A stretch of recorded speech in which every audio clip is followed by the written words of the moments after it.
हरे कृष्णा। पवित्र श्रावण मास में शिव महापुराण कथा यात्रा में आप सबका स्वागत है।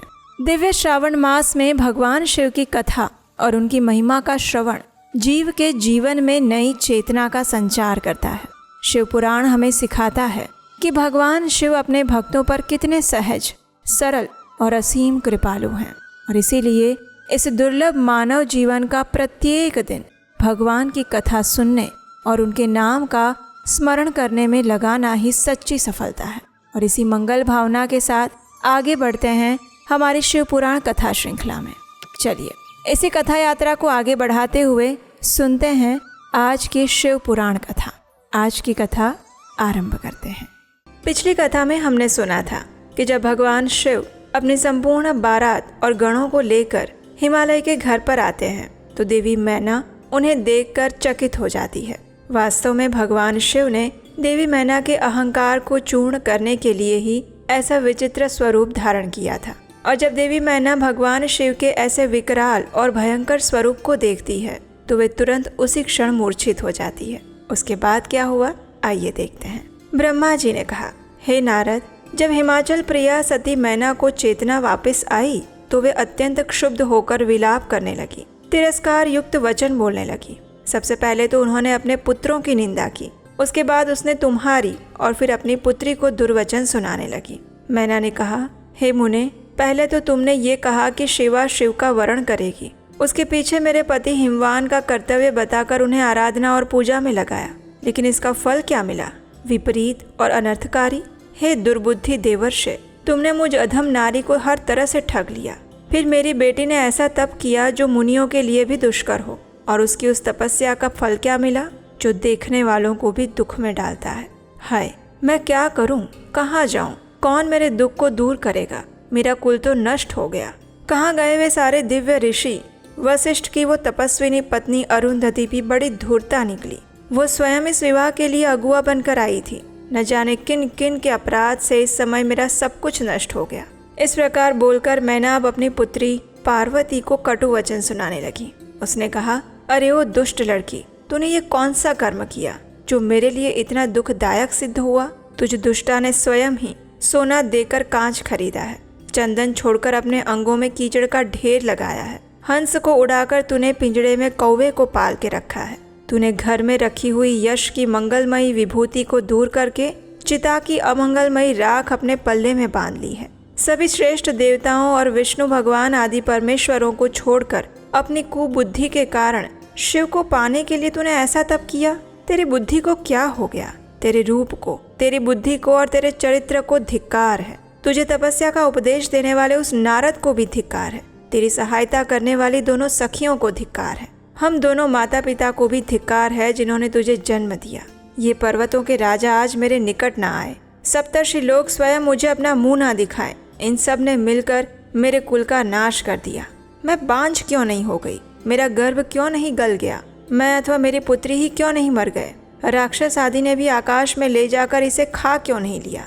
पार्वती, आज मैं तेरा सिर काट दूंगी, लेकिन ये शरीर के टुकड़े लेकर क्या करूंगी, मेरा तो जीवन ही नष्ट हो गया। इतना कहकर मैना फिर से मूर्छित होकर जमीन पर गिर पड़ी। अत्यंत रोष से व्याकुल होने के कारण वे पति के पास भी नहीं गई। उस समय सभी देवता धीरे धीरे उनके पास आने लगे। सबसे पहले मैं पहुंचा। मुझे देखकर तुम स्वयं मैना से कहने लगे। नारद ने कहा, हे पतिव्रते, उठो, तुम्हें पता नहीं है, वास्तव में भगवान शिव का स्वरूप बहुत सुंदर है। उन्होंने लीला करके ऐसा रूप धारण किया है, ये उनका वास्तविक रूप नहीं है। इसलिए तुम क्रोध को छोड़कर स्वस्थ हो जाओ, हठ छोड़कर विवाह का कार्य आरंभ करो। ये सुनकर मैना ने कहा, मुने, यहाँ से दूर चले जाओ, तुम दुष्टों और अधमों के शिरोमणि हो। जब उन्होंने ऐसा कहा तो फिर इंद्र आदि सभी देवता बार बार दिक्पाल क्रमशः आकर कहने लगे, हे पितरों की कन्या मैंने, तुम हमारे वचनों को प्रसन्नता पूर्वक सुनो। ये शिव निश्चय ही सबसे उत्कृष्ट देवता हैं, सबको उत्तम सुख देने वाले हैं। आपकी पुत्री के अत्यंत दुस्सह्य तप को देखकर इन भक्त वत्सल प्रभु ने कृपा पूर्वक उन्हें दर्शन दिया है और श्रेष्ठ वर दिया है। ये सुनकर मैना ने देवताओं से बार बार अत्यंत विलाप करके कहा, हे देवता गणों, शिव का रूप बड़ा भयंकर है, मैं उन्हें अपनी पुत्री नहीं दूंगी। आप सभी देवता प्रपंच करके क्यों मेरी इस कन्या के उत्कृष्ट रूप को व्यर्थ करने के लिए तैयार हुए हैं? उनकी ऐसी बात सुनकर सप्तऋषि और वशिष्ठ आदि ऋषि वहां पर आए। उन्होंने कहा, हे पितरों की कन्या और गिरिराज की रानी मैंने, हम लोग तुम्हारा कार्य सिद्ध करने के लिए आए हैं। जो कार्य सर्वथा उचित और उपयोगी है उसे तुम्हारे हठ के कारण हम विपरीत कैसे मान ले? भगवान शंकर का दर्शन सबसे बड़ा लाभ होता है। वे दान पात्र होकर आज स्वयं तुम्हारे घर आए हैं। सप्तऋषि आदि की बात सुनकर भी मैना नहीं मानी। उन्होंने कहा, मैं शस्त्र आदि से अपनी बेटी के टुकड़े टुकड़े कर दूंगी, लेकिन उसे शंकर के हाथ में नहीं दूंगी। तुम सब लोग दूर हट जाओ, किसी को मेरे पास नहीं आना चाहिए।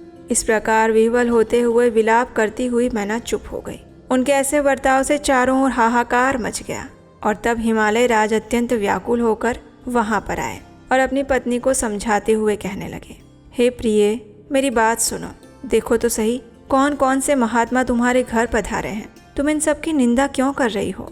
भगवान शंकर को तुम भी जानती हो, लेकिन अनेक रूप वाले शंभु के विकट रूप को देखकर घबरा गई हो। मैं शंकर जी को अच्छे से जानता हूँ। वे ही सबके प्रतिपालक हैं, पूजनीयों के भी पूजनीय हैं, सभी पर अनुग्रह करने वाले हैं। पहली बार विकट रूपधारी शंभु ने मेरे द्वार पर आकर जो अनेक प्रकार की लीलाएं की थी, मैं उनका आज तुम्हें स्मरण दिलाता हूँ। तुम अपनी हठ छोड़ दो, अपनी उस बात को प्रमाण मानकर सार्थक करो और अपनी पुत्री का विवाह करवाओ। ये सुनकर भी मैना नहीं मानी। मैना ने कहा, हे नाथ, मेरी बात सुनिए और सुनकर आपको वैसा ही करना चाहिए। आप अपनी पुत्री पार्वती के गले में रस्सी बांधकर इसे बेखट के पर्वत से नीचे गिरा दीजिए, लेकिन मैं इसे हर के हाथ में कभी नहीं दूंगी। अपनी इस पुत्री को ले जाकर निर्दयता पूर्वक समुद्र में डुबो दीजिए।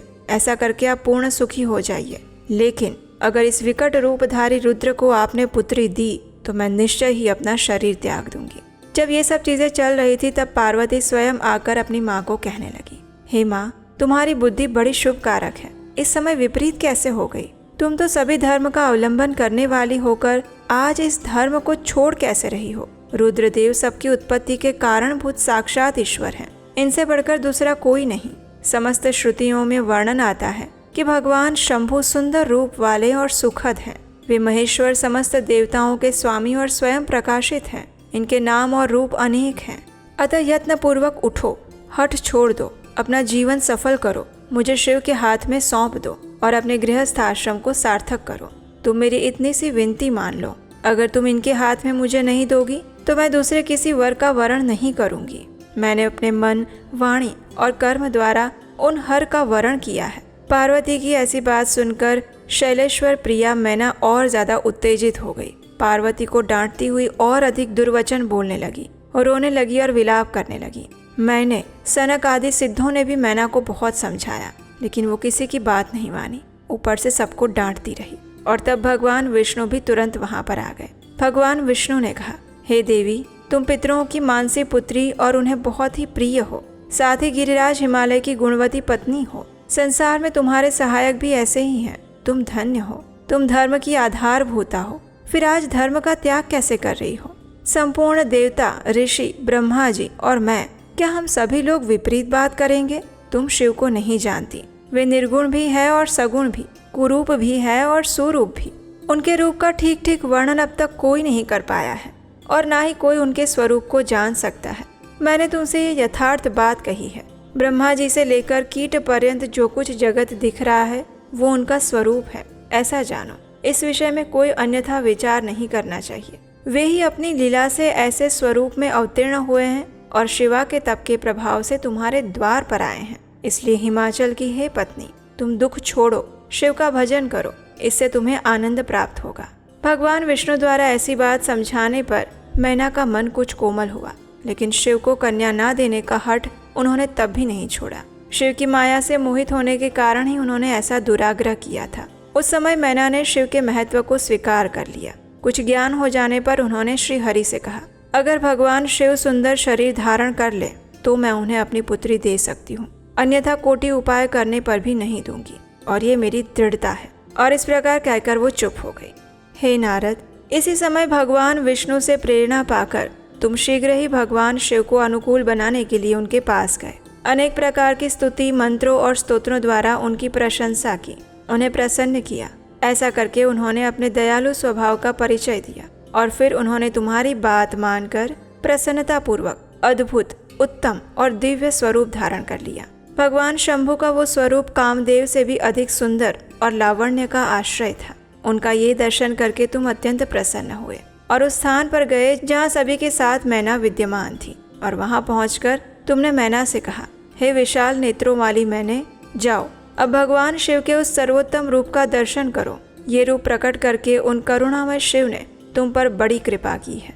हे नारद, तुम्हारी ये बात सुनकर शैलराज की पत्नी मैना आश्चर्यचकित हो गई। उन्होंने शिव के उस परम आनंददायक रूप का दर्शन किया जो करोड़ों सूर्यों के समान तेजस्वी, सर्वांग सुंदर, विचित्र वस्त्रधारी और अनेक प्रकार के आभूषणों से विभूषित था। वे अत्यंत प्रसन्न, सुंदर हास्य से सुशोभित, ललित लावण्य से लसित, मनोहर, गौरवर्ण, द्युतिमान, चंद्रलेखा से अलंकृत थे। उनके आसपास में सभी देवतागण उनकी प्रशंसा कर रहे थे, स्तुति गान कर रहे थे। यक्ष, गंधर्व आदि गण उनके सम्मान में यशोगान कर रहे थे और नृत्य कर रहे थे। उनके ऐसे सुंदर विलक्षण रूप को देखकर मैना क्षण भर के लिए स्थिर हो गई और फिर बड़ी प्रसन्नता के साथ बोलने लगी, हे महेश्वर, मेरी पुत्री धन्य है जिसने बड़ा भारी तप किया और उस तप के प्रभाव से आप मेरे इस घर में पधारे। मैंने पहले आपकी जो भी अक्षम्य निंदा की है उसके लिए आप मुझे क्षमा कर दीजिएगा और इस समय पूर्णतः प्रसन्न होकर मेरे घर में अपना आगमन कीजिए। इस प्रकार बात करके चंद्रमौली शिव की स्तुति करती हुई शैलप्रिया मैना ने उन्हें हाथ जोड़कर प्रणाम किया और उतने में बहुत सी पूर्ववासिनी स्त्रियां भगवान शिव के दर्शन की लालसा से वहां पर आ पहुंची। उन सभी स्त्रियों ने चंदन, अक्षत इत्यादि से भगवान शिव का पूजन किया और गिरिराज के भूरी भाग्य की सराहना करती हुई भगवान शिव की स्तुति गान करने लगी।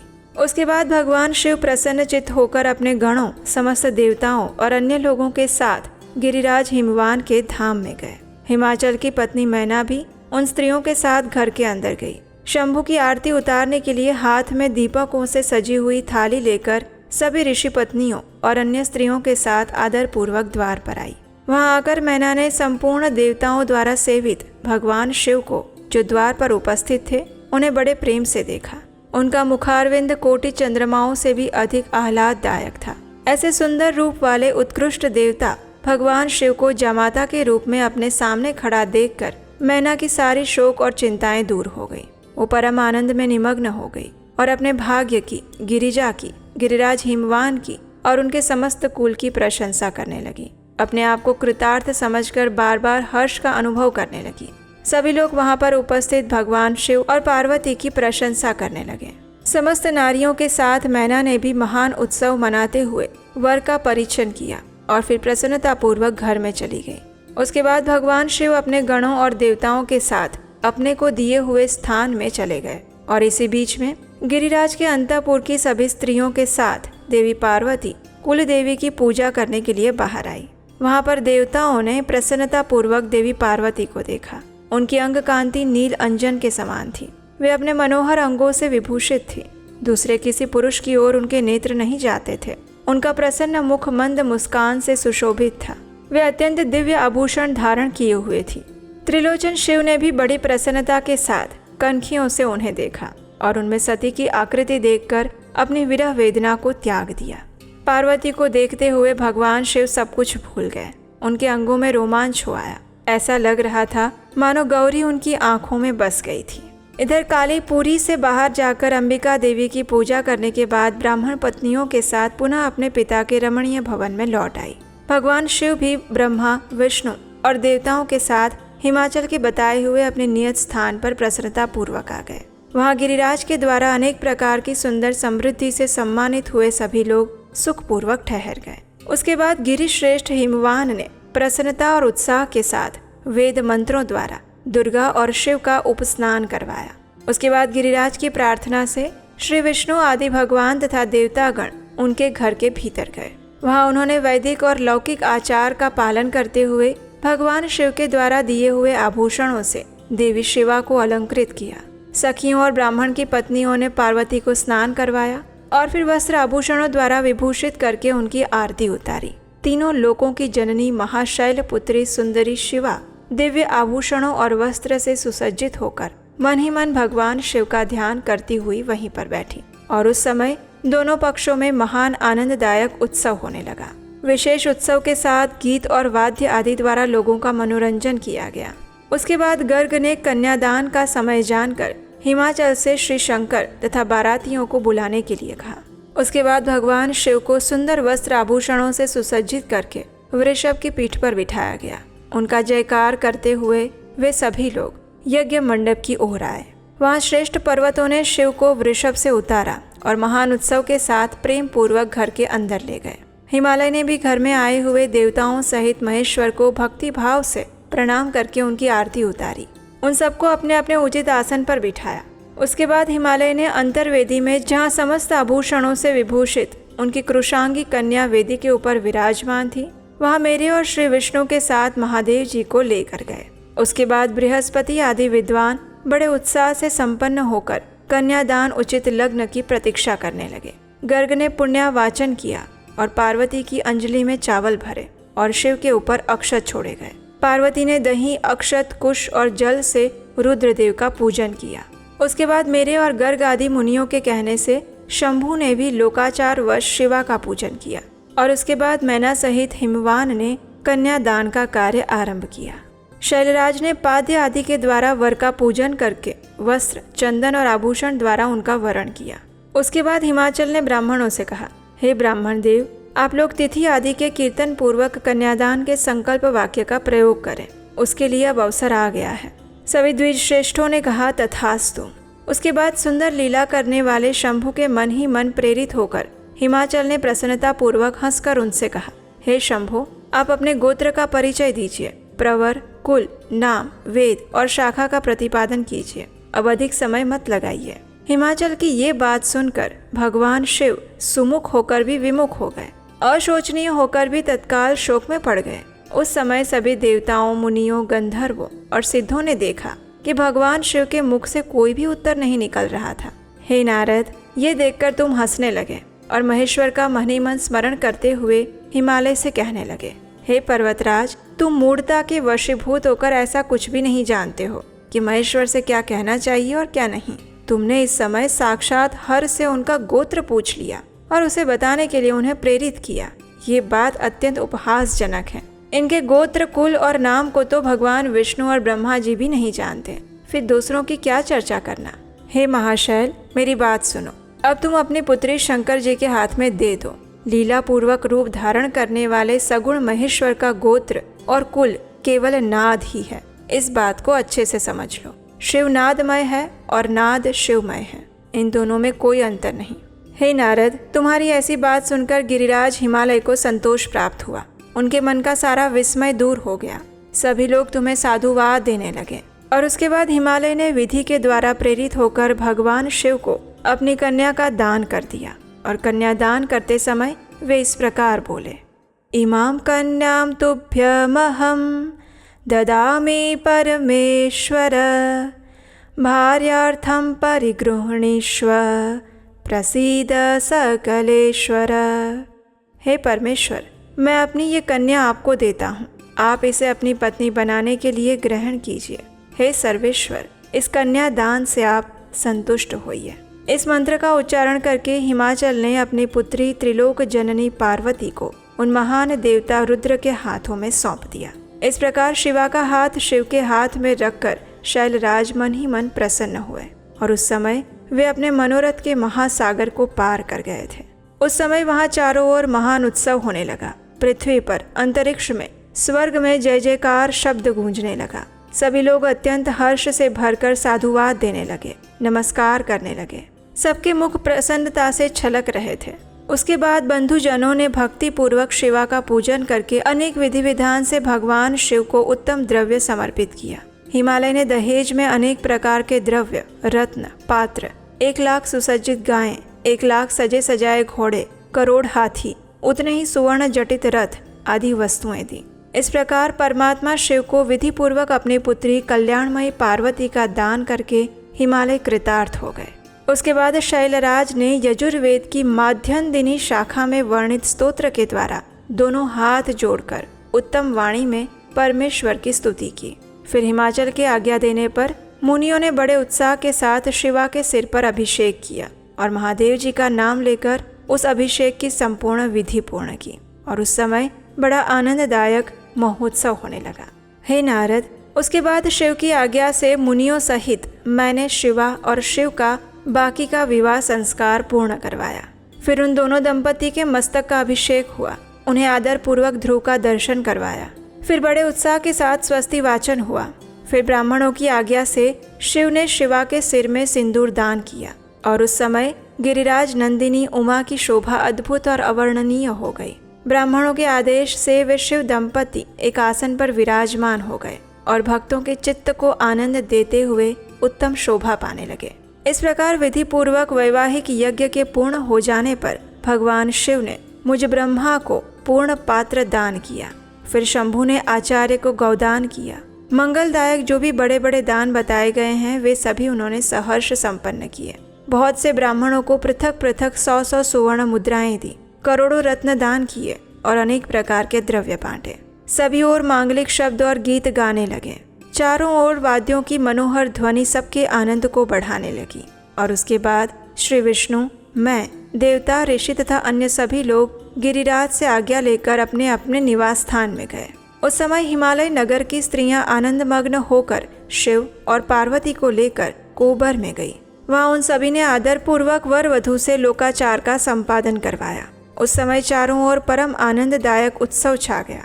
इसके बाद गिरिराज के नगर की स्त्रियों ने पास आकर मंगल कृत्य किया। उन नव दंपति को केली गृह में पहुंचाया और जय ध्वनि करती हुई उनके गठबंधन की गांठ खोलने का कार्य संपन्न किया। नूतन दंपति को देखने के लिए 16 दिव्य नारियां बड़े आदर के साथ शीघ्रता पूर्वक वहां पर आई और ये 16 नारियां इस प्रकार थी: सरस्वती, लक्ष्मी, सावित्री, गंगा, अदिति, शची, लोपामुद्रा, अरुंधति, अहल्या, तुलसी, स्वाहा, रोहिणी, पृथ्वी, शतरूपा, संज्ञा और रति। ये देवांगनाएं और मनोहारिणी देवकन्या, नागकन्या और मुनि कन्याएं भी वहां पर आ पहुंची। उसके बाद महेश्वर ने अपनी पत्नी के साथ मिष्टान्न भोजन और आचमन करके कपूर डाला हुआ पान ग्रहण किया। उसके बाद गिरिराज हिमवान ने बारातियों को भोजन कराने के लिए अपने आंगन को सुंदर ढंग से सजाया। अपने पुत्रों और अन्य पर्वतों को भेजकर शिव सहित सभी देवताओं को भोजन के लिए बुलाया। उन सबको उत्तम उत्तम भोज्य पदार्थों का भोजन करवाया। भोजन के बाद हाथ मुंह धोकर सभी देवता विश्राम के लिए प्रसन्नता पूर्वक अपने अपने आश्रम में गए। शैलराज हिमालय इस प्रकार आवश्यक कार्य में लगे हुए थे और प्रियतम परमेश्वर शिव शयन कर रहे थे। इतने में ही सारी रात बीत गई। प्रातः काल हो गया। प्रभात होते ही धैर्यवान और उत्साही पुरुष अनेक प्रकार के बाजे बजाने लगे और फिर सभी देवतागण आनंद पूर्वक उठकर देवेश्वर शिव का स्मरण करके वहां से कैलाश जाने के लिए तैयार होने लगे। उन सबके वाहन सुसज्जित हो रहे थे और फिर भगवान विष्णु की आज्ञा से धर्म को शिव के पास भेजा गया। धर्म ने कहा, हे प्राणनाथ, आप हमारे लिए कल्याणकारी होइए। चलिए, अब कैलाश जाने का समय हो गया है। धर्म की ये बात सुनकर भगवान शिव हंसे और उन्होंने कहा, तुम आगे चलो, मैं भी तुम्हारे साथ शीघ्र आ रहा हूँ। भगवान शिव के ऐसा कहने पर धर्म जनवास में गए और उसके बाद शंभु भी स्वयं वहां जाने को उद्यत हुए। ये जानकर उत्सव मनाती हुई सभी स्त्रियां वहां पर आई और भगवान शिव के चरणार बिंदु का दर्शन करती हुई मंगल गान करने लगी। प्रातःकालीन कृत्य करके भगवान शिव मैना और हिमालय की आज्ञा लेने के लिए जनवासे में गए और उस समय बड़ा भारी उत्सव हुआ। भगवान शिव ने आदरवश सभी को प्रणाम किया। सभी देवताओं ने उनकी वंदना की। उसके बाद भगवान विष्णु आदि देवता और ऋषि कैलाश लौटने का विचार करने लगे। तब हिमालय ने जनवासे में आकर सबको भोजन के लिए आमंत्रित किया। उसके बाद देवेश्वर शिव को आमंत्रित करके हिमाचल अपने घर को गए और अनेक प्रकार के विधान से भोजन उत्सव की तैयारी करने लगे। हे नारद, मेरे, विष्णु के और शंभु के साथ सभी लोगों ने अच्छी तरह भोजन किया। विधिवत भोजन और आचमन करके तृप्त और प्रसन्न हुए सभी लोग हिमालय से आज्ञा लेकर अपने अपने निवास पर गए। इस प्रकार तीसरे दिन भी गिरिराज ने विधिवत दान, मान और आदर के द्वारा उन सबका सत्कार किया। चौथा दिन आने पर शुद्धता पूर्वक सविधि चतुर्थी कर्म हुआ, क्योंकि इसके बिना विवाह यज्ञ अधूरा रह जाता है। उस समय भी बहुत बड़ा उत्सव हुआ। पांचवें दिन सभी देवताओं ने बड़े हर्ष के साथ शैलराज से कहा कि अब हमें यहाँ से जाना चाहिए, अगर आप आज्ञा प्रदान करें तो। उनकी बात सुनकर गिरिराज हिमालय ने कहा, हे देवगण, आप लोग कुछ दिन और ठहर जाइए। और मुझ पर कृपा कीजिए। इस प्रकार कहते हुए हिमालय ने सभी देवताओं को, भगवान शिव को, विष्णु को, मुझको और अन्य लोगों को बहुत दिनों तक ठहराया और प्रतिदिन विशेष आदर सत्कार करते रहे। और इस प्रकार बहुत दिन बीत गए। तब उन सब ने गिरिराज के पास सप्तर्षियों को भेजा। उनके समझाने से गिरिराज ने बारात को विदा करना स्वीकार किया। देवेश्वर शिव आदि देवताओं सहित कैलाश की यात्रा के लिए जब उद्यत हुए, उस समय मैना उच्च स्वर से रोने लगी और भगवान शिव से कहने लगी, हे कृपानिधि, कृपा करके मेरी शिवा का भली भांति लालन पालन कीजिएगा। आप आशुतोष हैं, सहस्त्रों अपराधों को भी क्षमा कर दीजिएगा। मेरी बच्ची जन्म जन्म में आपके चरणार विंदों की भक्त रही है और रहेगी। उसे सोते और जागते समय भी अपने स्वामी महादेव के सिवा दूसरी किसी वस्तु की सुध नहीं रहती। आपके प्रति भक्ति भाव की बातें सुनते ही ये हर्ष के आंसू बहाती है और आपकी निंदा सुनकर ऐसा मौन साध लेती है मानो मर गई हो। इस प्रकार कहते हुए मैना ने अपनी बेटी शिव को सौंप दी और उन दोनों के सामने उच्च स्वर से रोती हुई मूर्छित हो गई। तब महादेव जी ने मैना को समझाकर उन्हें सचेत किया और उनसे विदा लेकर देवताओं के साथ महान उत्सव पूर्वक कैलाश की यात्रा की। हिमाचल पुरी के बाहरी बगीचे में आकर शिव सहित सभी देवता हर्ष और उत्साह के साथ ठहर गए और पार्वती के आगमन की प्रतीक्षा करने लगे। उसके बाद सप्तर्षियों ने हिमालय से कहा, गिरिराज, अब आप अपनी पुत्री पार्वती देवी की यात्रा का उचित प्रबंध कीजिए। ये सुनकर पार्वती के भावी विरह का अनुभव करके हिमालय कुछ काल तक अधिक प्रेम के कारण विषाद में डूब गए और फिर उन्होंने कहा, ठीक है। ऐसा कहकर मैना को उन्होंने संदेश भिजवाया। हिमवान का संदेश पाकर हर्ष और शोक के वशीभूत हुई मैना पार्वती को विदा करने के लिए तैयार हुई। शैलराज की प्रिय पत्नी मैना ने विधि पूर्वक वैदिक और लौकिक कुल आचार का पालन किया। अनेक प्रकार के उत्सव मनाए। अनेक प्रकार के रत्न जटित सुंदर वस्त्रों और 12 आभूषणों द्वारा पार्वती को विभूषित किया। उसके बाद मैना के मनोभाव को जानकर एक सती साध्वी ब्राह्मण पत्नी ने पार्वती को उत्तम पतिव्रत धर्म की शिक्षा दी। देवी पार्वती को पतिव्रत धर्म की शिक्षा सुनाते हुए वो ब्राह्मण पत्नी कहती हैं, हे गिरिराज किशोरी, मेरा ये वचन ध्यान से सुनना। यह हर प्रकार के सुख की प्राप्ति कराने वाला है। संसार में पतिव्रता नारी ही धन्य है, दूसरी नहीं। वो विशेष रूप से पूजनीय है। पतिव्रता सभी लोगों को पवित्र करने वाली और समस्त पापों को नष्ट करने वाली है। पतिव्रत धर्म में तत्पर रहने वाली स्त्री अपने प्रिय पति के भोजन कर लेने पर ही भोजन करे। हे शिवे, जब पति खड़ा हो तो साध्वी स्त्री को भी खड़े रहना चाहिए। उसे प्रतिदिन अपने पति के सो जाने पर शयन करना चाहिए और उसके जागने से पहले जगना चाहिए। छल कपट छोड़कर सदा उसके लिए हितकर कार्य करने चाहिए। साध्वी स्त्री को चाहिए कि जब तक वस्त्र आभूषणों से विभूषित ना हो तब तक वो अपने को पति की दृष्टि के सामने ना लाए। अगर पति किसी कार्य से परदेश में गया हो तो उन दिनों उसे कदापि श्रृंगार नहीं करना चाहिए। उसे अपने पति का नाम नहीं लेना चाहिए। पति के कटु वचन कहने पर भी बदले में कड़ी बात नहीं सुनानी चाहिए। पति के बुलाने पर वो घर के सारे कार्य छोड़कर उसके पास आए और हाथ जोड़कर प्रेम से मस्तक झुकाकर पूछे कि हे नाथ, आपने किस लिए मुझे बुलाया। पतिव्रता नारी पति के उच्चिष्ट अन्न आदि को परम प्रिय भोजन मानकर ग्रहण करे। पति जो कुछ भी दे उसे महाप्रसाद समझकर स्वीकार करे। पतिव्रत धर्म में तत्पर रहने वाली गृह देवी को चाहिए कि वो घर की सामग्री को संयमित और सुरक्षित रखे, गृह कार्य में कुशल हो, सदा प्रसन्न रहे और खर्च की ओर से हाथ खींच कर रखे। पति की आज्ञा के बिना उपवास व्रत आदि ना करें, अन्यथा उसे उसका कोई फल नहीं मिलता। ये और ऐसी अन्य अनेक बातें कहकर वो ब्राह्मण पत्नी शिवा देवी को मस्तक झुकाकर चुप हो गई और उस ब्राह्मण पत्नी का ये उपदेश सुनकर पार्वती देवी को बड़ा हर्ष हुआ। इसके बाद धैर्य धारण करके मैना देवी ने अपनी पुत्री पार्वती को बुलाया। उसके वियोग के भय से व्याकुल होकर बार बार उसे गले से लगाकर वो उच्च स्वर से रोने लगी। मैना और शिवा दोनों ही विरह शोक से पीड़ित होकर मूर्छित हो गई। उस यात्रा के समय परम प्रभु साक्षात योगीश्वर शिव भी रो पड़े। दूसरा और कौन चुप रह सकता था। उस समय अपने समस्त पुत्रों, मंत्रियों और उत्तम ब्राह्मणों के साथ हिमालय वहां पर आए। उन्होंने मोहवश अपनी पुत्री को हृदय से लगाकर उनसे कहा, हे पुत्री, तुम मुझे छोड़कर कहाँ जा रही हो। ऐसा कहकर सारे जगत को सुना मानते हुए वे बार बार विलाप करने लगे। तब ज्ञानियों में श्रेष्ठ पुरोहित ने अन्य ब्राह्मणों के साथ अध्यात्म विद्या का उपदेश देते हुए सभी लोगों को समझाने का प्रयास किया। फिर पार्वती ने भक्तिभाव से माता पिता और गुरु को प्रणाम किया और फिर यात्रा के लिए आगे तैयार हुए। तब मैना ने शिवा के बैठने के लिए पालकी मंगवाई। ब्राह्मणों की पत्नियों ने उन्हें उस पर चढ़ाया और सब ने मिलकर आशीर्वाद दिया। माता पिता और ब्राह्मणों ने अपनी शुभकामना प्रकट की और शिवा ने समस्त गुरुजनों को, माता पिता को, पुरोहित और ब्राह्मणों को, भुजाइयों और दूसरी स्त्रियों को प्रणाम करके यात्रा आरंभ की। हिमाचल भी कुछ देर तक आगे उनके पीछे पीछे गए और उस स्थान पर पहुंचे जहां देवताओं सहित भगवान शिव उनकी प्रतीक्षा कर रहे थे। उन सब ने भगवान को प्रणाम किया, उनकी प्रशंसा करते हुए पुरी में वापस लौट आए और भगवान शिव तथा माता पार्वती अपने कैलाश धाम पर गए। हे नारद, यही है संपूर्ण शिव विवाह का सुंदर प्रसंग। ये शोकनाशक, आनंददायक और आयु तथा धन की वृद्धि करने वाला है।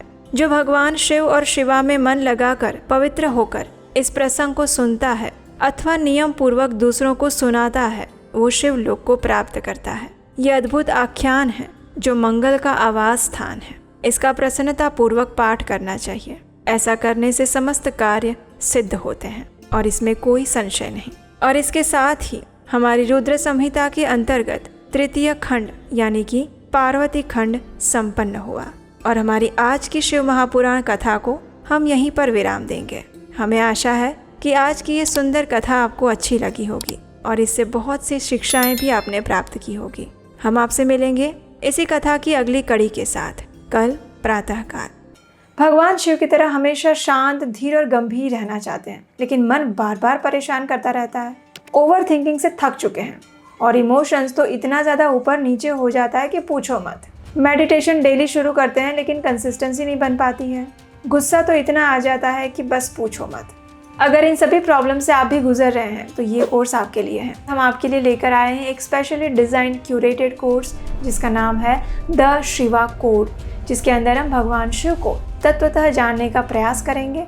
उसके अलावा भगवान शिव के जीवन से हम अपनी लाइफ में प्रैक्टिकली क्या सीख सकते हैं वो भी हम जानेंगे। मेडिटेशन को सरल कैसे बनाया जा सकता है, अपने इमोशंस को कैसे कंट्रोल किया जा सकता है और भगवान शिव के पास टाइम से हमें क्या शिक्षाएं मिल रही हैं। और उसके अलावा 5 माइक्रो हैबिट्स जो आप अपने जीवन में भगवान शिव के जीवन से उतार सकते हैं। लिमिटेड टाइम ऑफर है तो जल्दी से जाइए, नीचे डिस्क्रिप्शन बॉक्स में लिंक दिया गया है।